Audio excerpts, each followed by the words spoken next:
ఎఫెసీయులకు రాసినటువంటి పత్రిక. అపోస్తలుడైన పౌలు ఎఫెసీయులకు రాసిన పత్రిక 4వ అధ్యాయము 27వ వచనం. చిన్న మాట చదువుకుందాం. అపవాదికి చోటు ఇయ్యకుడి, పరిశుద్ధ దేవుడు తన లేఖనాన్ని మన వినికిడిలో ఆశీర్వదించునుగాక. పరిశుద్ధుడా, నీ కొందనాలు, స్తోత్రాలు ప్రభువా. సర్వకృపానిధి యగు దేవా, నీ కొందనాలు. యేసయ్యా, నీకే కృతజ్ఞతాస్తుతులు చెల్లించుకుంటూ ఒక మాట నాతో మాట్లాడండి, ఒక మాట మాతో సెలవీయండి. ఒక్కసారి నీ ప్రభావము చేత మమ్మను వ్యక్తిగతంగా తాకండి అయా. నా మనస్సును, నా ఆలోచనలు, నా అభిప్రాయాలన్నిటినీ ప్రక్కన పెట్టి నేరుగా తేరి మిమ్మల్ని చూసటకు ఈ దినమును నాకు ప్రసాదించమని, అందరికీ ప్రసాదించమని, కనుదృష్టిని ప్రసాదించమని వేడుకుంటున్నాను. చదవబడిన ఈ లేఖనాన్ని నీ చేతులకు అప్పచెప్పుకుంటున్నాను. ఈ పరిస్థితులను, ఈ వాతావరణములను ప్రభువా మమ్మల్ని అందరినీ నీ చేతులకు అప్పచెప్పుకుంటున్నాను. ప్రత్యేకంగా మా అందరి చుట్టూ ఈ మాటలు వినుచున్న ప్రతి వాని చుట్టూ అగ్ని వంటి నీ ప్రాకారమును ప్రతిష్ఠ చేసుకుంటూ నీ కృపను ఈ సమయంలో విస్తరింప చేయమని మనవి చేసుకుంటూ యేసుక్రీస్తు నామములో అడిగి వేడుకొనుచు ఉన్నాను నా ప్రియ పరలోకపు తండ్రి, ఆమేన్. అపోస్తలుడైన పౌలు చాలా పత్రికలు రాశాడు. యాకోబు పత్రిక రాశాడు, యోహాను పత్రిక రాశాడు. అందులో ఎఫెసీ సంఘానికి రాసినటువంటి ఈ యొక్క అధ్యాయాలు చాలా ప్రాముఖ్యమైనటువంటి విషయాలను విశదపరచడానికి ప్రయత్నం చేస్తాము. అక్కడ ఉన్నటువంటి కొన్ని లోపాలు చూపిస్తూ ఉంటాడు, కొన్ని క్వాలిఫికేషన్స్ చూపిస్తూ ఉంటాడు, కొన్ని సంగతులు చెప్తూ ఉంటాడు, కొన్ని సరిదిద్దుకోవలసినవి మాట్లాడుతూ ఉంటాడు. చాలా విషయాలు ఈ గ్రంథంలో చెప్పటం జరుగుతూ ఉంటుంది. అంటే యేసుక్రీస్తు యొక్క సంఘ కన్యక దేవుని సన్నిధిలో ఎలా నిలబడాలి, ఎంత స్థాయిలో నిలబడాలి అన్న సంగతి వరకు చెప్తాయి. నేను అంటాను, 10వ తరగతి పిల్లవాడికి 10వ తరగతి రేంజ్లో చెప్తాం మనం. 18 ఏళ్ళు 20 ఏళ్ళు వచ్చిన పిల్లలతో 18 ఏళ్ల వయస్సు ప్రాయం కలిగినటువంటి జ్ఞానంతోనే మనం మాట్లాడతాం. 6 ఏళ్ల పిల్లోని కొట్టినట్టు వాళ్ళని కొట్టలేము, ఎందుకంటే వాళ్ళ ప్రాయం అలాంటిది. ఎఫెసీయులకు 5వ అధ్యాయం 27వ వచనం చదువుతున్నాను. పురుషులారా, మీరు మీ భార్యలను ప్రేమించుడి, అటువలే క్రీస్తు కూడా సంఘమును ప్రేమించి అది కళంకమైనను ముడతయైనను అట్టిది మరి ఏదైనను లేక పరిశుద్ధమైనది గాను నిర్దోషమైనది గాను మహిమగల సంఘముగా ఆయన తన ఎదుట నిలువబెట్టుకొనవలనని వాక్యమును ఉదక స్నానము చేత దాన్ని పవిత్రపరిచి పరిశుద్ధపరచుటకై. చాలా సుదీర్ఘమైనటువంటి సబ్జెక్టు ఒక వచనంలో ఇమిడ్చి రాసేశారు. ఎంతటి ప్రాయం కలిగినటువంటి, ఎంతటి ఆత్మ సంబంధమైనటువంటి స్థితి కలిగినటువంటి వ్యక్తులకు రాసిన మాట అంత మాట రాశారు. నాకు చాలా బాగా నచ్చింది. విచిత్రమైన మాట ఏంటంటే, అపవాదికి చోటు ఇకని చెప్పడం ఏంటి? అంతటి స్థాయి కలిగిన వ్యక్తి అపవాదికి ఎందుకు చోటిస్తాడు? ఇవ్వడు కదా. దైవజనులైనటువంటి ఓఫీర్ గారు ఉన్నారు, అపవాదికి చోటిస్తాడా?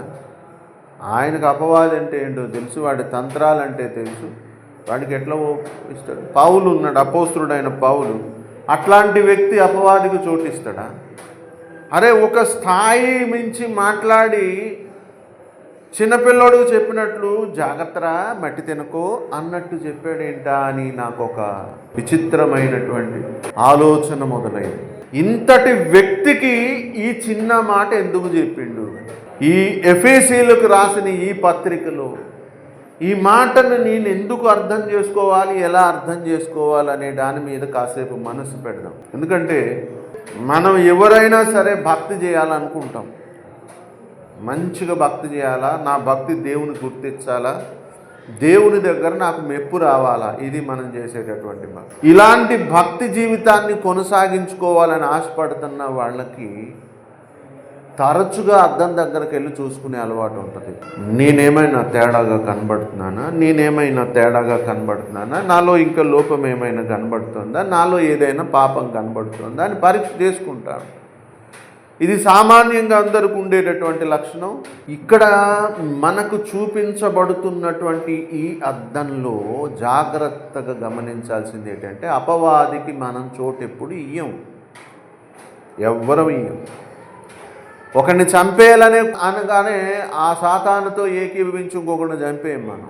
ఒక అమ్మాయితో పాపం చేయాలంటే సాతానుతో ఏకీభవించాం కాబట్టి వెళ్ళి పాపం చేసేయం. సాతాను మన మీదకి ఎలా వస్తాడంటే మన ఆలోచనలు, మన అభిప్రాయాలు చెప్తున్నాను నేను. సాతాను మన మీదకి ఎలా వస్తాడంటే ఒక ఆయుధంతో వస్తాడు అనేటటువంటి అభిప్రాయం ఉంటుంది. సాతాను దెయ్యం రూపంలో వచ్చి మన మీద పడతాడు అనే అభిప్రాయం ఉంటుంది. సాతాను రోగం రూపంలో మన మీద వచ్చి పడతా ఉంటాడు అనే అభిప్రాయం ఉంటుంది. పక్కింటావిడ మీద ఆమెలో దూరి ఆమె ద్వారా మన మీద పడతా ఉంటాడు మనకు అనిపిస్తూ ఉంటుంది. మన బంధువుల ద్వారా మనలో దూరి వాళ్ళల్లో దూరి మన మీదకి దాడి చేస్తూ ఉంటాడు అని మనకు అనిపిస్తుంది. ఇది మన అభిప్రాయం. జాగ్రత్తగా వినండి. ఒక రహస్యం చెప్తున్నారు. సాతాను ఎప్పుడు కూడా ఆయుధాలతో మన మీదకి రాడు. వాడికి ఆయుధం మనమే. సాతాను వేరే వేరే వేరే ఆయుధాలతో మన మీదకి రాడు, మనల్ని ఆయుధంగా చేసుకోవడానికి వస్తాడు. బాగా గమనించండి. నేను ఎందుకు ఆయుధం అవుతాను సాతానికి అంటే, సాతానికి ఎలాగ ఆయుధం అవుతానో జాగ్రత్తగా వినండి. ప్రతి మనిషికి కూడా చాలా విషయాలు ఉంటాయి, ఇష్టాలు ఉంటాయి, అభిప్రాయాలు ఉంటాయి, ఆలోచనలు ఉంటాయి, కోరికలు ఉంటాయి, వ్యక్తిత్వం ఉంటుంది, విశ్వాసం ఉంటుంది, నమ్మకం ఉంటుంది. ఇట్లా చాలా లక్షణాలు. కొన్ని మానసికమైనటువంటి లక్షణాలు ఉంటాయి, కొన్ని శారీరకమైన లక్షణాలు. ఉదాహరణకి నాకు కోపం అనేది నాలో ఒక లక్షణం. కొన్ని విషయాలు నేను తట్టుకోలేను. ఆ టైప్ ఆఫ్ విషయం జరగగానే నా కోపం నన్ను మించి తారాస్థాయికి వెళ్ళి చాలా అత్యధికంగా కోపపడి అవతల వ్యక్తిని అవసరమైతే కొట్టడానికి కూడా ముందుకెళ్తాను. ఎందుకంటే నేను కోపపడడానికి ఒక న్యాయమైన కారణం ఉంది. నేను కోపపడడానికి ఒక న్యాయమైన విషయం జరిగింది. నేను కోపపడడానికి ఒక మంచి హేతు ఉంది. కాబట్టి నేను కోపపడి, నేనేం పాపం చేయలేదుగా. కానీ నా కోపాన్ని సాతాను ఆయుధంగా చేసుకోగలడు. ఇది గమనించాలి.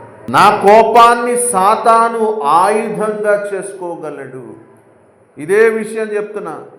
నా ప్రేమను సాతాను ఆయుధంగా చేసుకోగలడు.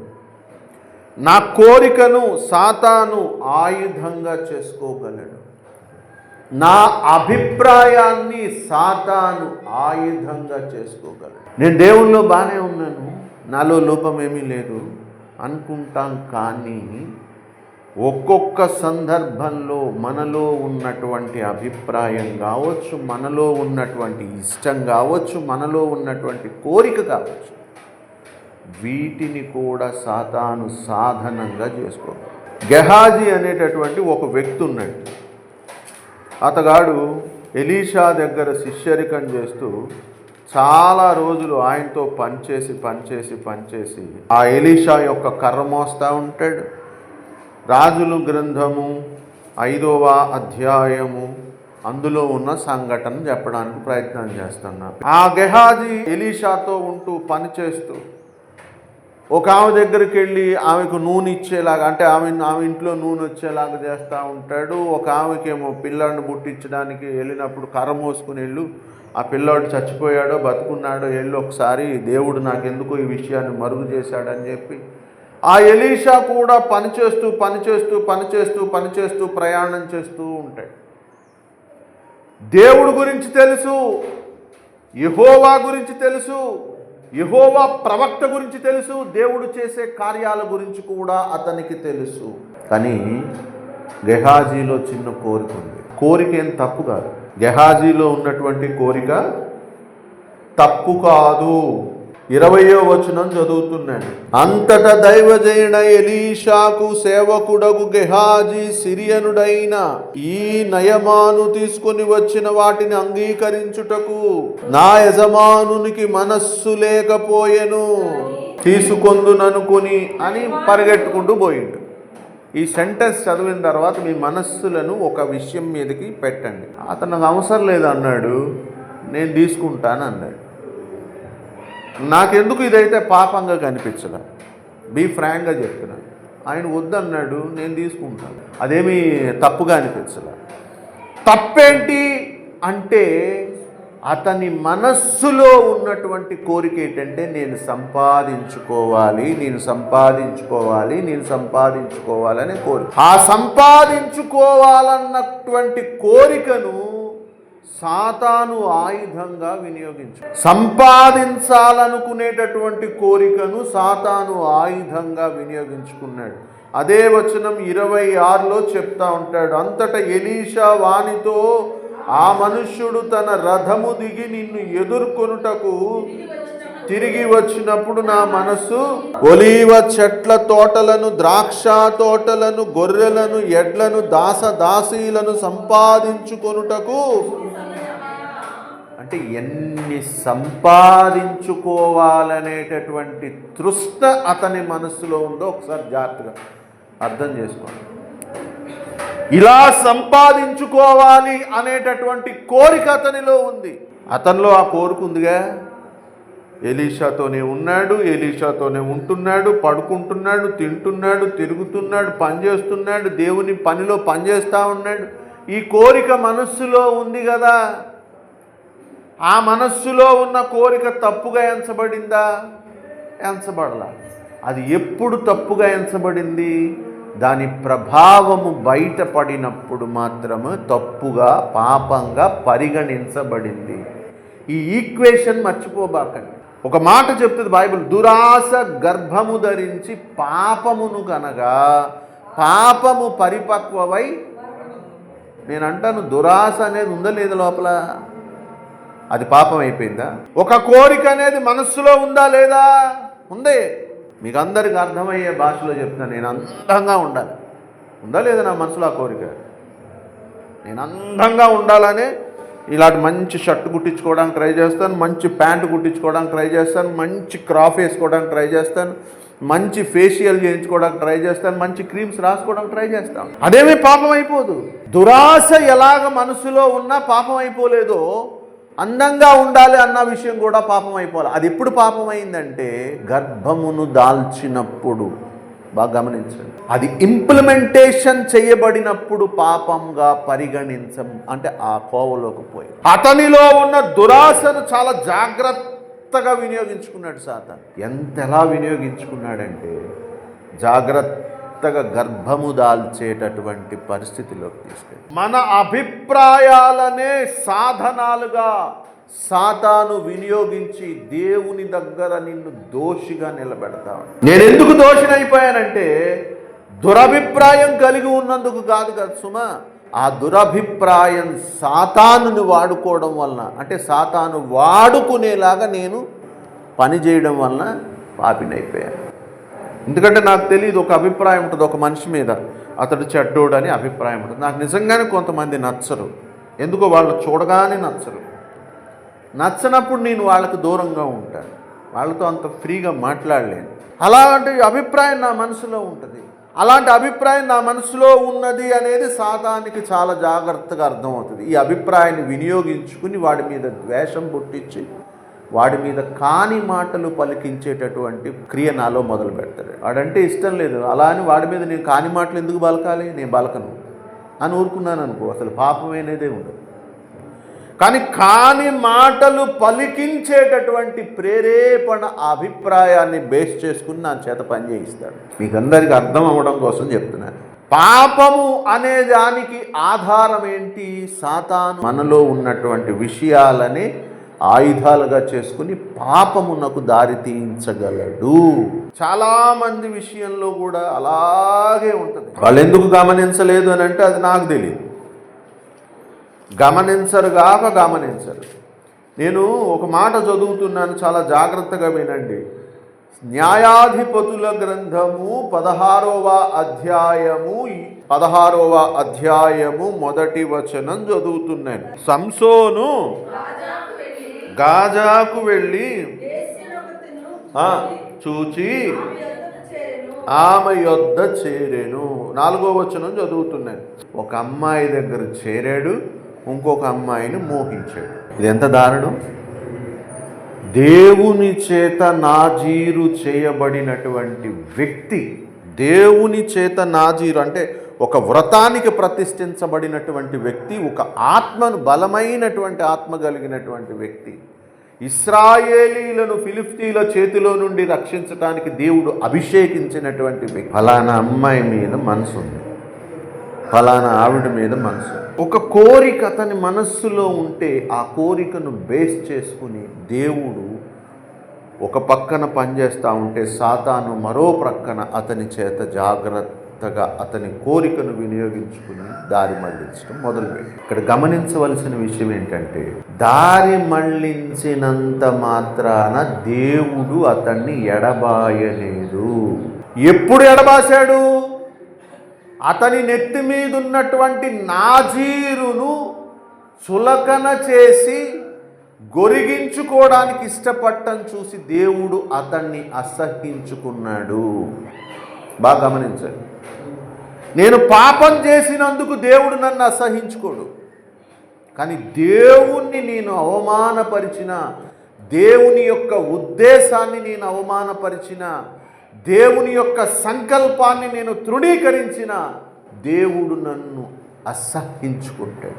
ఈ అమ్మాయి ఒళ్ళో పడుకున్నప్పుడు దేవుడు అతన్ని ఎడబాయిలా, ఈ అమ్మాయి దగ్గర చేరినప్పుడు దేవుడు అతన్ని ఎడబాయిలా. ఎప్పుడు ఎడబాటాడంటే న్యాయాధిపతుల గ్రంథము 16వ అధ్యాయము 19వ వచనం, ఆమె తన తొడ మీద అతన్ని నిద్రపుచ్చి ఒక మనుషుని పిలిపించి వాని చేత అతని తల మీద 7 జడలను క్షవరము చేయించి అతని బాధించుట మొదలుపెట్టెను. అప్పుడు అతనిలో నుండి బలము. ఆ అమ్మాయి వశంలోనికి వెళ్ళి నా తల గొరిగినా పర్వాలా, దేవుని కార్యం పోయినా పర్వాలా, దేవుని సంఘం నాశనం అయిపోయినా పర్వాలా, దైవజనులు నాశనం అయిపోయినా పర్వాలా అనేటటువంటి స్థాయికి కొంతమంది వస్తూ ఉంటారు. ఆ స్థాయికి వచ్చినప్పుడు దేవుడు వాళ్ళని అసహ్యించుకుంటాడు, ఎడబాస్తాడు. సాతానుతో ఏకీభవించేటటువంటి మనుష్యులు ఉన్నారు.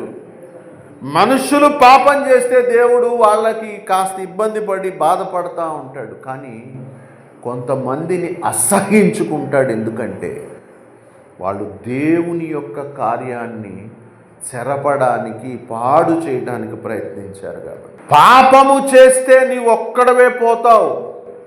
బాగా గమనించండి, పాపము చేస్తే నీవు ఒక్కడవే పోతావు, కానీ దేవ కార్యాన్ని పాడు చేసేటటువంటి ప్రయత్నం చేస్తే నీ కుటుంబం పోతుంది. బైబిల్ గ్రంథంలో చాలా ఉన్నాయి ఎగ్జాంపుల్స్ నేను చెప్పడానికి, చాలా ఉన్నాయి. 1 కాదు 2 కాదు, 100 ఉన్నాయి.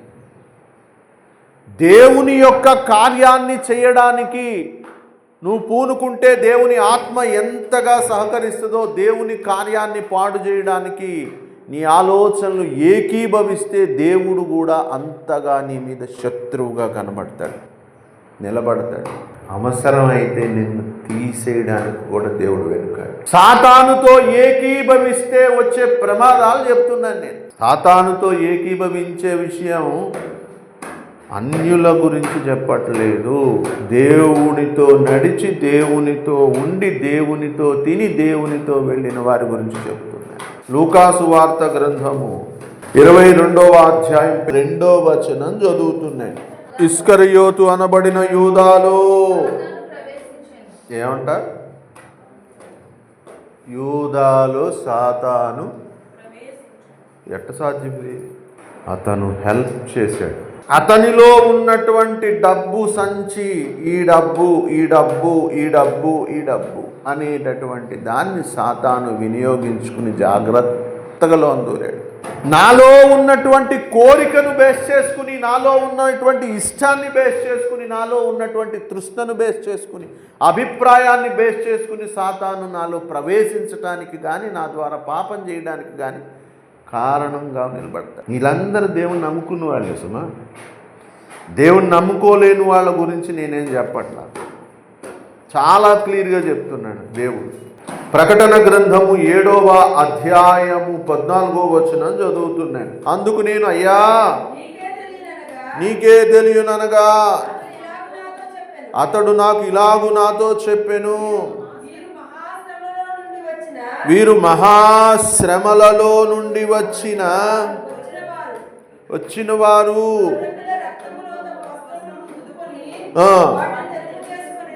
ఈ మాట మీకు అర్థమవుతుందో లేదో కానీ నాకైతే చాలా డీప్గా కనబడుతుంది.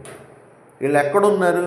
మహాశ్రమంలో ఉండి వస్త్రాలు ఉతుక్కోవడం ఏంటండి? కొద్దిగా మైండ్ పెట్టండి. వాళ్ళు ఉన్నదే చాలా క్రిటికల్ సిచ్యువేషన్లో ఉన్నారు. శ్రమలు, దేవుని సంఘం మీద భయంకరమైనటువంటి సిచ్యువేషన్స్ వస్తాం. శ్రమల్లో ఉండి బట్టలు ఉతుక్కోవడం ఏంటి? నా అభిప్రాయం ఒకవేళ మరకగా మారిందేమో, నా ఉద్దేశం ఒకవేళ మరకగా ఉంది, నా ఇష్టం ఒకవేళ దేవునికి వ్యతిరేకంగా ఉందేమో, కడుక్కోవడం మొదలు.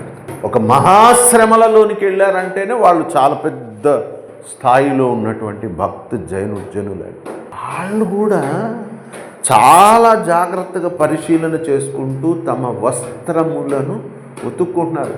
ఉతుక్కోవడమే కాదు, అవి తెల్లవయ్యేటంత వరకు కూడా పనిచేస్తాం. అంటే మహాభక్త జనానిని సహితము సాతాను వారిలో ఉన్నటువంటి విషయాలను ఆయుధాలుగా చేసుకోగలడు అనేది ప్రకటన గ్రంథం చెబుతున్నటువంటి మాట. మా దైవజనులండి ఇలా ఆడుకోగలడు, దేవుడు వాడుకోగలడు, అతనిలో ఉన్న సంఘటనలు సాతాను వాడుకోగలడు. సాతాను ఎవరినైనా సరే వాడుకోవడానికి చూస్తూనే ఉంటాడు అని చెప్పి బైబిల్ గ్రంథం చాలా క్లియర్గా చెప్తోంది. అందుకని ఎఫీసీలకు, ఆ సంఘానికి పౌలు చెప్పిన మాట ఏంటంటే, అంత స్థాయిలో నువ్వు ఉన్నావు కదా, ముడత అయినను కళంకమైనను అట్టిది మరి ఇదైనను లేకుండా దేవుడు తన సంఘాన్ని పరిశుద్ధపరుస్తున్నాడని చెప్పేటటువంటి వినేటటువంటి స్థాయిలో ఉన్నప్పటికీ కూడా ఒకవేళ నీ మనస్సులో అపవాదికి అవకాశం కలిగించే ఏదైనా దృశ్యం ఉన్నదేమో జాగ్రత్తగా పరిశీలన చేసుకో అని చెప్తా. నాలో దేవునికి వ్యతిరేకంగా ఏ కార్యక్రమం ఉండదు, కానీ నా ఇష్టాన్ని సాతాను ఒక ఆయుధంగా చేసుకుని దేవునికి శత్రువుని చేయగలడు. ఒక మాట ఏంటంటే, ఒక సంఘటన మీద నేను న్యాయబద్ధంగా తర్కించవచ్చు, చాలా హేతుబద్ధంగా తర్కించవచ్చు. నిజంగానే నా వాదనను బట్టి అది న్యాయము, అది ధర్మము, అది చట్టము కూడా కావచ్చు. అయినప్పటికీ అది దేవుని యొక్క ఇష్టానికి వ్యతిరేకం కూడా కావచ్చు. నేను మంచిగానే మాట్లాడుతున్నాను, నేను కరెక్ట్గానే మాట్లాడుతున్నాను, నా వాదన కరెక్టు, ఇది బైబిల్ కూడా ఒప్పుకుంటోంది, ఇది ధర్మశాస్త్రం కూడా ఒప్పుకుంటోంది, ఇదన్నీ కూడా అంగీకరిస్తోంది అని చెప్పి నేను వాదించగలిగినటువంటి సమర్థత కలిగినటువంటి మనసు నాకుంది, వాదించేటటువంటి వాయిస్ నాకు. దేవుని న్యాయపీఠం ముందు కూడా నా వాదన కరెక్టే అని చెప్పొచ్చేమో, కానీ దేవుని దగ్గర అది ఇష్టం కాకపోతే నువ్వు గమ్మునుండాలి. ఎలా ఉండాలా? మీకు అర్థం అవడం కోసం చెప్తున్నాను. ఒక అమ్మాయిని తీసుకొచ్చి మధ్యలో కూర్చోబెట్టి, ఈ అమ్మాయి పాపం చేసింది, ధర్మశాస్త్ర ప్రకారం రాళ్ళు ఇచ్చి కొట్టేయమని చెప్పాడు, మోషే కొట్టేయమని చెప్పాడు. నిజంగానే కొట్టడానికి, చంపబడ్డానికి హేతువైనటువంటి న్యాయమైనటువంటి ఒక కారణం ఆమెలో ఉన్నది కాబట్టి మిమ్మల్ని కొట్టేయమంటావా వద్దంటావా? దేవుడు ఏమన్నాడు? తప్పు చేయనోడు రాయి కొట్టాడు. అంటే దేవుడు రాయేసి కొట్టమన్నాడు వద్దన్నాడా? కొట్టమన్నాడు వద్దన్నాడా? కానీ ఏమన్నాడు? ఆమె రక్షించబడాలి, ఆమె రక్షణ పొందాలి.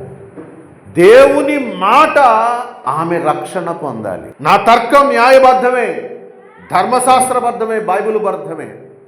అయినా దేవుని ఉద్దేశం రక్షించమని. నేనేం చేయాలా? నోరు మూసుకొని, ఇక్కడ ఉన్న వాళ్ళందరూ చేసిన పని అది. ఆయుధాన్ని వాడుకోవడానికి సాతాను చాలా ప్రయత్నం చేశాడు. దేన్ని ఉపయోగించుకుని? ధర్మశాస్త్రాన్ని ఉపయోగించుకుని, ధర్మశాస్త్రంలో మోషే చెప్పినటువంటి విషయాన్ని ఉపయోగించుకుని, ఆజ్ఞలలో ఒక ఆజ్ఞను ఉపయోగించుకుని ఒక అమ్మాయిని చంపేయడానికి ప్లాన్ చేసింది. దేవోద్దేశం ఏంటంటే ఆమె రక్షించబడు. దేన్నైనా సరే ఆయుధంగా చేసుకోగలడు. మీరు అదే గుర్తుపెట్టుకోండి. నేను దేనికైనా ఆయుధంగా వాడికి ఉపయోగపడిపోతున్నానా? ఏ విషయంలోనైనా నేను వాడికి ఆయుధంగా ఉపయోగపడిపోతున్నానా? నా అభిప్రాయాలు, ఆలోచనలు, ఉద్దేశాలు ఇవేమైనా ఒకవేళ వాడు వాడేసుకుని నన్ను పాపంగా నిలబెట్టాడని ట్రై చేస్తున్నాడా? మహాశ్రమల కాలంలో సహితము తమ వస్త్రాలను ఉతుక్కుంటున్నటువంటి ఒక లక్షణాన్ని నేర్చుకో. నేను గొప్పవాడిని అయిపోయాను కాబట్టి దేవుని దగ్గర నిలబడి చక్కగా దేవుని శ్రమల్లో పొందుతూ ఉన్నాను, నాకు మహా మంచి కిరీటం ఉంటుంది అనేటటువంటి విషయం మీద మనసు పెట్టకుండా, ఒకవేళ నా అభిప్రాయం సాతానికి సాధనమైందేమో, నా అభిప్రాయాన్నే నేను గడుపుకుంటాను, నా ఉద్దేశాన్నే నేను గడుపుకుంటాను, నా ఆలోచననే గడుపుకుంటాను, అది మరకగా కనబడకుండా నేను గడుపుకుంటానని చెప్పి గడుపుకుంటున్నారు వాడు. ఈ లక్షణం ఈనాటి సంఘానికి కావాలి. నేను తర్కించడానికి నా తర్కం చాలా గొప్పది కావచ్చు, నేను తర్కిస్తూ ఉన్నప్పుడు నేను స్థాపిస్తున్నటువంటి న్యాయం చాలా గొప్పది కావచ్చు, కానీ అది దేవుని అభిప్రాయంతో ఏకీభవించాలి, దేవుని ఉద్దేశంతో ఏకీభవించాలి, దేవుని ఆలోచనతో ఏకీభవించాలి. ఒకవేళ ఇదే సాతానికి ఆయుధంగా అయితే నువ్వు నోరు మూసుకుని తగ్గించుకుని దాన్ని గడుపుకోవాలి. ఇట్లాంటి స్వభావం నేర్చుకోవాలి. ఎవడు ఏంటి ఎలా ఇదంతా పక్కన పెడితే నేనేంటి, నా బతుకేంటి, నా వస్త్రాలు ఎట్టా ఉన్నాయి, నా అభిప్రాయాలు ఎట్టా ఉన్నాయి, నా అభిప్రాయాలు ఎంతవరకు దేవునికి ఆయుధాలుగా పనిచేస్తున్నాయి, ఎంతవరకు సాతానికి ఆయుధాలుగా పనిచేస్తున్నాయి అనేది గమనించండి. నేను ఒక వ్యక్తిని తిట్టాను అనుకున్నాం, తిట్టినప్పుడు వాడు తప్పు చేసిన మాట నిజం కాబట్టి వాడిని మందలించాను, తిట్టాను, వెళ్ళిపోయాను. ఆ సంఘటన జరిగిపోయింది. కొంతమంది ఏమనుకుంటారంటే, వాడు ఎంత తప్పు చేయకపోతే దాస్ గారు లాంటి వాళ్ళు తిట్టారు, మరి అది కరెక్ట్ కాదు కదా, వాడు ఏదో తప్పే చేసే ఉంటాడు అని డిసైడ్ అయిపోతారు. మిగిలిన వాళ్ళు చాలామంది అతను కరెక్టే ఉంటాడు కాబట్టి అతను తిట్టాడంటే తప్పు అనేటటువంటి అభిప్రాయాన్ని స్థిరపరచుకుని నిలిచిపోతాం. నన్ను బట్టి చాలామంది అభిప్రాయాలు నేను తిట్టడమే కరెక్ట్ అని చెప్పి స్థిరపడిపోతాం. నేనంటాను, ఒకవేళ సాతాను నా చేత వాడిని తిట్టిస్తే నీ అభిప్రాయం పోయినట్టేగా. నన్ను సాధనంగా చేసుకుని ఇంతమంది అభిప్రాయాలన్నీ తప్పుదో పట్టించేసినట్టేగా. ఇంతటి యుక్తిపరుడు సాతాను తెలివితేటలు తెలుసుకోకుండా, వాడి జ్ఞానాన్ని తెలుసుకోకుండా, వాడి యొక్క బలాన్ని తెలుసుకోకుండా చాలామంది ఈరోజు యుద్ధ భూమిలోకి వచ్చి ఇంత కత్తట్టుకొచ్చి, అదే ఇంట్లో కూరగాయలు కడుక్కొని ఉల్లిపాయలు దడుక్కునే కత్తట్టుకొచ్చి నిమ్రోదు మహారాజుని ఎదిరించే అంతగా, ఆ అనాకీయుడైనటువంటి గొల్యాతుని ఎదిరించే అంతగా ఇలా వెళ్ళి నిలబడిపోతున్నారు. అది మంచిదే లక్షణం, తప్పని నేనేం చెప్పట్లా. ఎదిరించగలగాలంటే అప్ టు బాటం దేవుని ఉద్దేశం నీలో నిండుకోవాలి. ఆడేమి బల్లెం అట్టుకొచ్చి నిన్ను కొట్టాడు, పెద్ద ఖడ్గం అట్టుకొచ్చి నిన్ను కొట్టాడు, చిన్న అభిప్రాయం పుట్టిస్తాడు. వెరీ సింపుల్ అభిప్రాయం. తప్పంటవా? ఈ పండు తింటే తప్పంటవా? చాలా రోజుల నుంచి ఆ పండు చూస్తూ ఉన్నాను, చాలా రోజుల నుంచి చూస్తూ ఉన్నాను. ఒకరోజు రెండు రోజులు కాదు, చాలా రోజుల నుంచి చూస్తాను. 3వ అధ్యాయము ఆదికాండము. దేవుడైన యెహోవా చేసిన సమస్త భూజంతువులలో సర్పము యుక్తి గలదై ఉండెను, అది ఆ స్త్రీతో ఇది నిజమా? ఒకటే మాట అంతే. ఆమెలో ఉన్నటువంటి అభిప్రాయాన్ని సాధనంగా చేసుకుని వాడినటువంటి అస్త్రమే ఇది నిజమా. నెక్స్ట్ అదే అవ్వమ్మ ప్లేస్లో నేనుంటే నిజం కాదా? సాతాను దేవుడు మీద కలిగించిన ఆ మాటకి ఆమె హృదయంలో ఉన్నటువంటి తృష్ణ సాతాను వాడుకున్నాడు. ఆమెలో ఏం తృష్ణన్నది, ఇది నిజం కాకపోతే బాగుండు, ఈ పండు కూడా తినేయమని దేవుడు చెప్పేస్తే బాగుండు, ఈ పండు ఎలా ఉంటుందో ఒకసారి చూస్తే బాగుండు, దాన్ని ముట్టుకుంటే బాగుండు, అది తింటే ఏమవుద్దంట? 100 ప్రశ్నలు మనస్సులో తిరుగుతాం. ఆ ప్రశ్నలు, ఆ అభిప్రాయాలు, ఆలోచనలు గమనించి ఆ ప్రశ్నను, ఆ ఆయుధాన్ని వినియోగించుకుని, అభిప్రాయాన్ని వినియోగించుకుని, నిజమా? నెక్స్ట్ డైలాగ్ నిజం కదా, దేవదూతం అయిపోతాను. ఎక్కడ కొట్టాలో వాడికి బాగా తెలుసు అని చెప్తున్నాను. ఎక్కడ కొట్టాలో వాడికి బాగా తెలుసు, ఎవరిని ఎలా కొట్టాలో వాడికి బాగా తెలుసు. అది నేను గమనించమని చెప్తున్నా. వాడు వేరే ఆయుధాన్ని తీసుకొచ్చి నీ మీద ఏం ప్రయోగించడు. ఒక దెయ్యాన్ని తీసుకొచ్చి నీ ఇంటి మీదకి దోలడు, ఒక జబ్బుని తీసుకొచ్చి నీ మీదకి ఏం దోలడు. నీ అభిప్రాయాన్నే నీకు ఆయుధంగా చేసి నిన్నే నరికేసి దేవుని దగ్గర దోషిగా నిలబెడతాడు. నీ ఆలోచననే ఆయుధంగా చేసి నిన్నే దోషినిగా చేసి దేవుని దగ్గర నిలబెడతా ఉంటాడు. నీ న్యాయ తర్కాన్నే నీ మీద నిలబెడతా ఉంటాడనమాట. ఆ తర్కాన్ని వినియోగించుకుని నిన్ను దోషిగా దేవుని దగ్గర నిలబెడతాడు. దేవుని దగ్గర కొద్దిగా జాగ్రత్తగా ఉండండి. సాతాను దగ్గర కొద్దిగా జాగ్రత్తగా ఉండండి. ఉతుక్కునేటటువంటి లక్షణాన్ని అలవాటు చేసుకోండి. ఒకవేళ నా అభిప్రాయం తప్పైతే, నా ఉద్దేశం తప్పైతే, నా ప్రేమ తప్పైతే, నా కోపాన్ని తప్పైతే, నా ఆలోచన తప్పైతే దాన్ని విడిచిపెట్టడం ఏంటంటే కడుక్కోవడం, ఉతుక్కోవడం, నూరుకోవడం. ఈ అలవాటు మానుకోవడానికి చాలా కష్టపడ్డ. ఉతుక్కోవడం అంటే మాటలు కాదు. ఇటు సబ్బు పెట్టి ఇట్టి కొట్టి అబే అవలేదప్ప అనగానే మళ్ళీ నిమ్మకాయ పెట్టి రుద్ది అబే అవలేదయ్యా అంటే మళ్ళీ వేరేదేదో తీసుకొచ్చి నుంచి మళ్ళీ అవలేదంటే దాన్ని తీసుకెళ్ళి వేడి నీళ్ళు అయితే ఉడకబెట్టి సాకల సోడా వేసి అరే ఇంకా వదలట్లేదు ఏంట్రా అంటే తీసుకెళ్ళి బండకేసి బాధేసి. కానీ ఉతుక్కోవడం అంటే అంత స్ట్రెస్ ఉంటుంది. ఒక అభిప్రాయం నాలో నుంచి తొలగించుకోవడం అంటే సామాన్యమైన విషయం కాదు. అది చాలా పెద్ద పని. అది ఆ పనిని కూడా వాళ్ళు ఈజీగా ఒప్పుకొని చేసుకున్నారు. నేను ఒప్పుకొని నన్ను సరి చేసుకునేటటువంటి లక్షణాన్ని నేను నేర్చుకోవాలి. అరే నేర్చుకోండిరా, ఒకవేళ సాతానికి నీవేమైనా చోటిచ్చేస్తున్నావేమో అంటాడు. మనకి తెలుసో తెలియకో ఎంతమంది చోటిచ్చేసుకుంటున్నామో గమనించుకోండి.